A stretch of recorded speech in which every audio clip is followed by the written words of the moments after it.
საშინაო სკოლის გაკვეთილებს წარმოგიდგენთ კომპანია Silknet.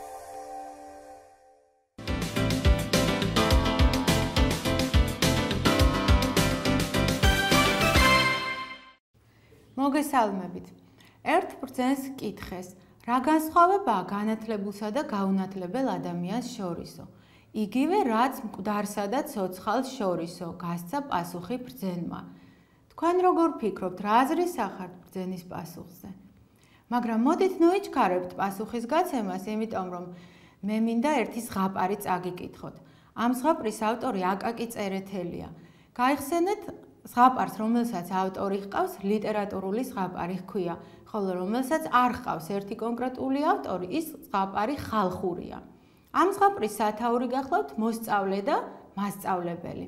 მოემზადეთ, ვკითხულობ ზღაპარს, თქვენ კი დააფიქრდით ბრძენის ნათქვამზე. ერთ მოხუცებულ ბრძენს მეფემ შვილი მიაბარა, როგორც ამის გვარი შვილობას შეღფეროდეს, ისე გამიზარდეო. მოძღვარი ბევრს ეცადა, მაგრამ უნიჭო მოსწავლეს ვერა შეასმინა რა. ამ შემთხვევაში მოძღვარი მასწავლებელს ნიშნავს.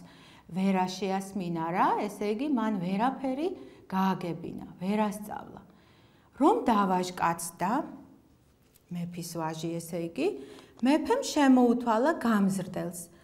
მოდი და ჩემი შვილი მომგვარეო. გამზრდელმა გაზრდილს დაუძახა, გადასცა მამის სურვილი, გამოაწყო და წაიყვანა. გზაში ასე უთხრა, შვილო, ჩემს სახლში შენთვის წვრთნა არ დამიკლია და უკანასკნელადაც მოგცემ დარიგებას. დაუჯერებელს ნუ დაიჯერებ, სადაც ვერ მისწვდები, იქით ხელს ნუ გაიწვდენ, გადასულ საქმეს ნუ ინანებო. ასე დაარიგა და გაუდგნენ გზას.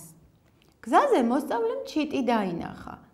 დაიჭირა და ჩაისვა უბეში. მასწავლებელმა უთხრა, რადგინდა ეგ ჩიტი, ცოდვაა, გაუშვიო. უფლისწულმა დაუჯერა და გაუშვა. მაშინ ბრძენმა უყვირა, ოჰ, ეგ რა ჰქენ, როგორ გაბრეყდი და ბედი ხელიდან გაუშვიო. ეგ უბრალო ჩიტი ნუ გგონია, მაგას კუჭში ბატის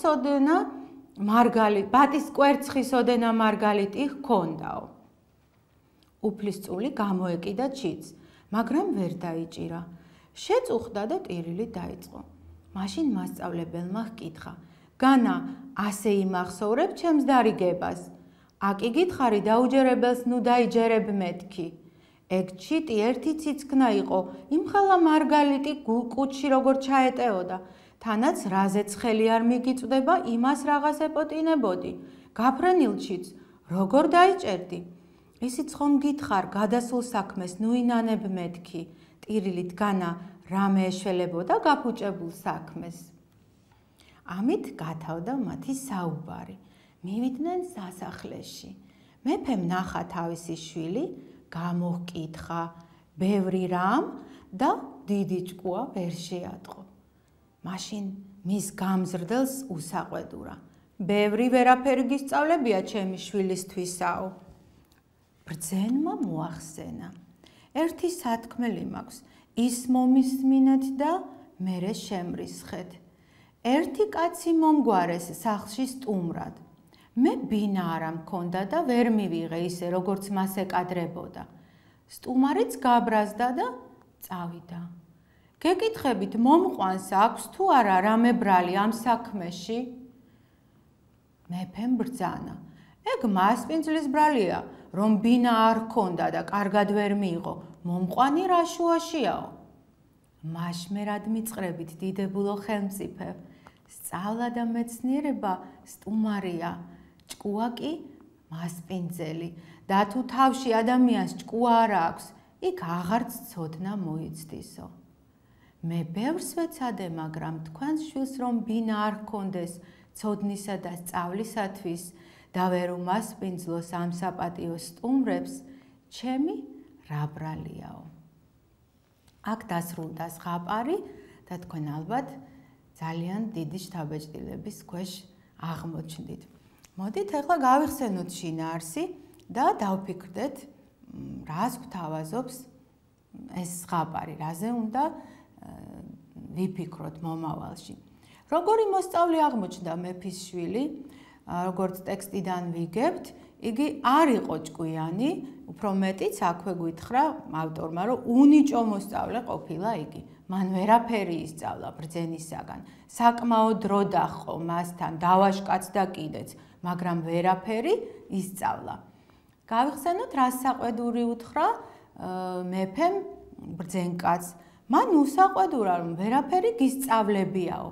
მაგრამ ბრძენი რისი ბრძენი იყო, ნახეთ როგორ ხერხს მიმართა, მან სხვაგვარად გადაწყვიტა პასუხის გაცემა და აი, ნახეთ რას ვკითხულობთ აქ, ერთი სათქმელი მაქვს, ის მომისმინეთ და მერე შემრისხეთ.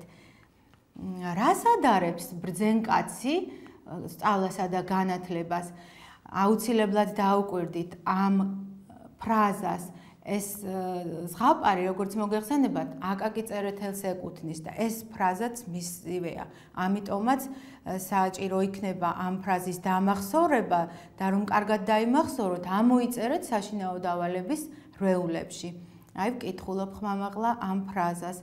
სწავლა და მეცნიერება სტუმარია, ჭკუა კი მასპინძელი და თუ თავში ადამიანს ჭკუა არ აქვს, იქ აღარც ცოდნა მოიცდისო. აი, ეს გახლავთ მთავარი აზრი ამ ზღაპრისა. მე აქვე გამახსენდა დავით გურამიშვილის სიტყვები, ჭკუა უხმარ არის ბრიყვთათვის, ჭკუა ცოდნით მოიხმარებისო. და მრავალი ქართული ანდაზა არსებობს კიდევ, ერთ-ერთი მათგანი მახსენდება უსწავლელი ქვაზე დაჯდა, ქვას დაემატაო. მოკლედ, რაღა ბევრი გავაგრძელო, მე გიტოვებთ საფიქრალს, თქვენ უნდა დაფიქრდეთ ამ ზღაპრის შინაარსზე და როგორც ხედავთ, პასუხი გაუცემელი დარჩა ბრძენკაცისათვის. ჩვენ მეფის პასუხი უნდა მოვიფიქროთ აი ამ ნათქვამზე. ჩემი რა ბრალიაო ბოლოს ხომ ასე ამთავრებს სათქმელს ბრძენკაცი. თქვენ გახდით პატარა მეზღაპრეები და გადაწყვიტეთ, როგორ დასრულდებოდა ეს ზღაპარი. დავალებად გეძლევათ ზღაპრის დასრულება. შეუდექით საქმიანობას. გემშვიდობებით, კარგად ბრძანდებოდეთ.